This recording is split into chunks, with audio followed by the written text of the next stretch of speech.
L'expérience poétique, un podcast par Mathilde Vermeer. Chroniqueuse, romancière et oratrice, j'ai une conscience aiguë du pouvoir des histoires et des mots. Je crois qu'il faut changer les récits qui circulent pour changer le monde, y remettre de la joie, de l'optimisme, de la beauté. Tout mon travail est lié à ce désir de fertiliser autrement nos imaginaires collectifs. La poésie, c'est le royaume de l'émotion et du sentiment, dont les traces éphémères restent longtemps. En 2022, la thématique du Printemps des poètes, c'est justement l'éphémère.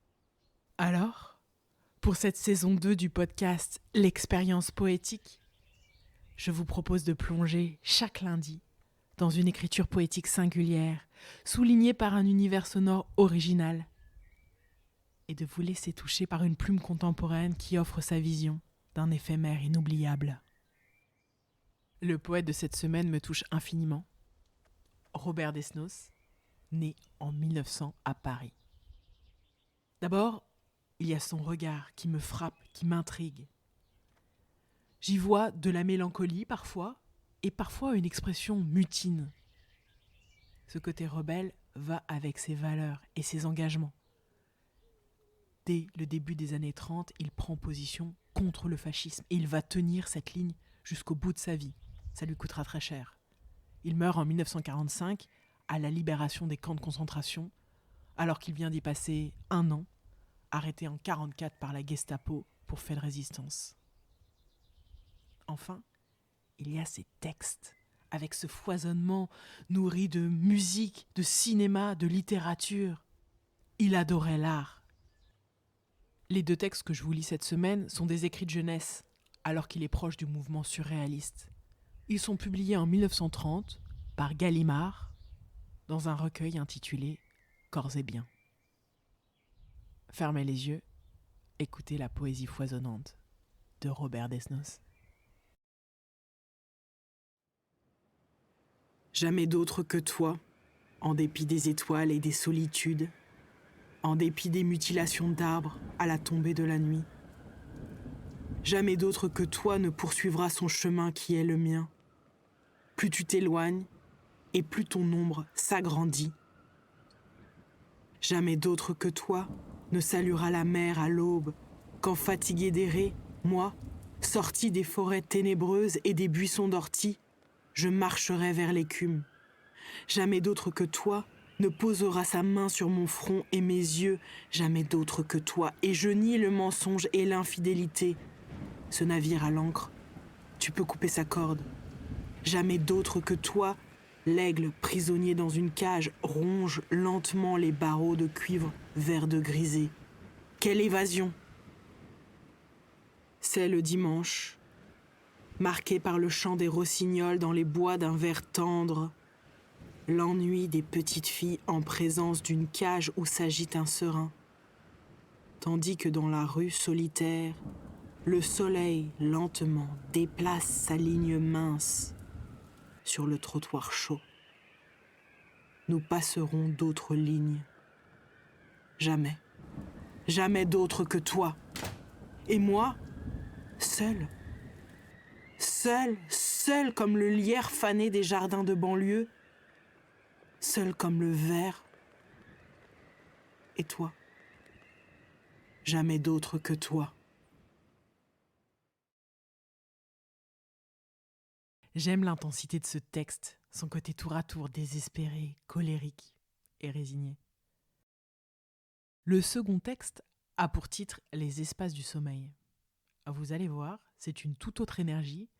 On peut imaginer une autre histoire d'amour.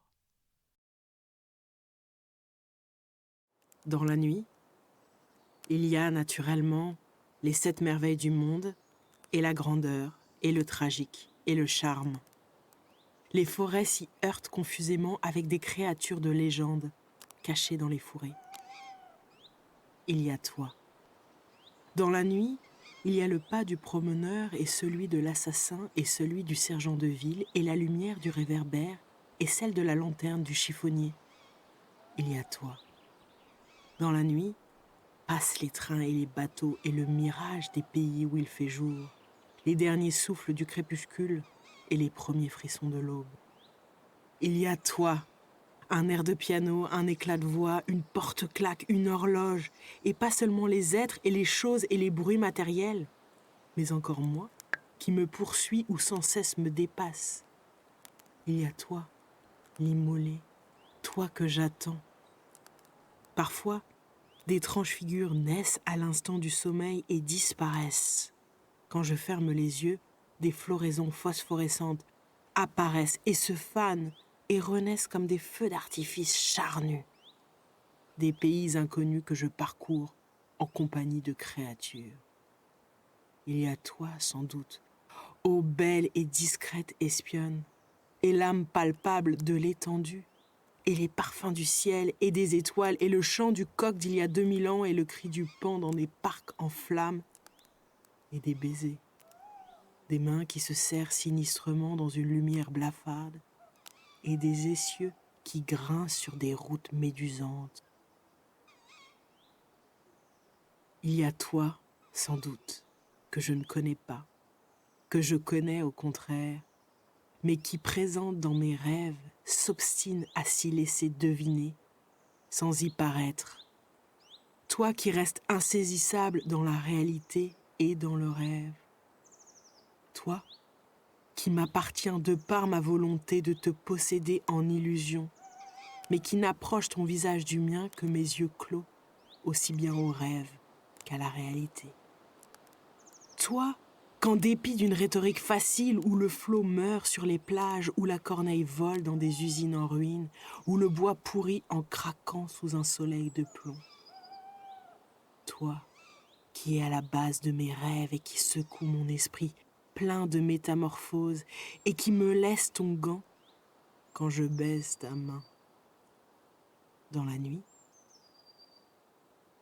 il y a les étoiles et le mouvement ténébreux de la mer, des fleuves, des forêts, des villes, des herbes, des poumons de millions et millions d'êtres. Dans la nuit, il y a les merveilles du monde. Dans la nuit, il n'y a pas d'ange gardien, mais il y a le sommeil. Dans la nuit, il y a toi. Dans le jour aussi. Ce texte a été un immense bonheur à enregistrer pour vos oreilles. C'est comme si moi-même, j'étais de plus en plus contaminée par la jubilation du poète. Oui, nos rêves sont peuplés de visages et d'objets. Oui, on éprouve plein d'émotions en rêvant. Oui, il y a toi, mon amour. Je vous invite à réécouter ces textes. Pas besoin d'analyse, pas besoin de comprendre, de décortiquer. Sentez, laissez flotter en vous. Si vous avez aimé l'expérience, je vous remercie de mettre 5 étoiles sur vos plateformes de podcast.